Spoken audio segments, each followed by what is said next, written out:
deeply shocked by and strongly condemned the U.S.'s blatant use of force against the sovereign state and action against its president.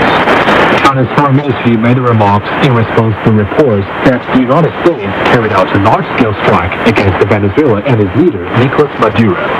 The ministry said the U.S. will seriously violate international law, infringes on Venezuela's sovereignty, and threatens peace and security in Latin America and the Caribbean. China said it firmly opposes what it called U.S. hegemonic behavior and urged Washington to abide by international law and the purposes and principles of the UN Charter and stop violating other countries' sovereignty and security. U.S. President Donald Trump says the United States will wrong Venezuela and allow major American oil companies to enter the country following a large-scale strike against the South American nation and its president.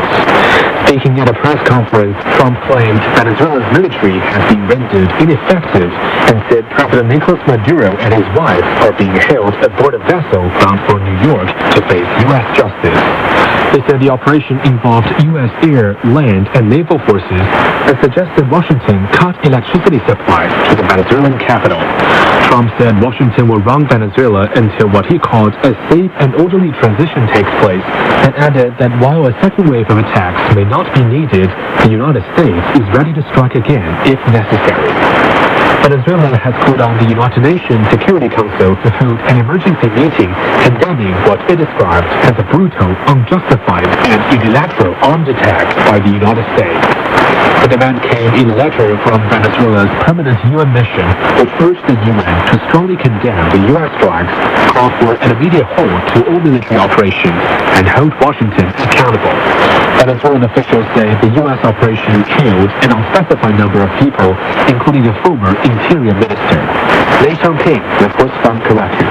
There are few people on the streets. A limited number of people are asking them what happened. They are very nervous and they are a little bit uncertain about the future of the country, about their safety. There is no satellite navigation. That means the heli service here is abnormal. So we can still use the mobile service. We can also use the home internet here. From what I have observed on the street, things are functioning normally. But there's still in the air a kind of tense, a kind of uncertainty because people are here very nervous. The UN Secretary General has expressed deep alarm over the recent escalation in Venezuela, warning of potential risks for the wider region.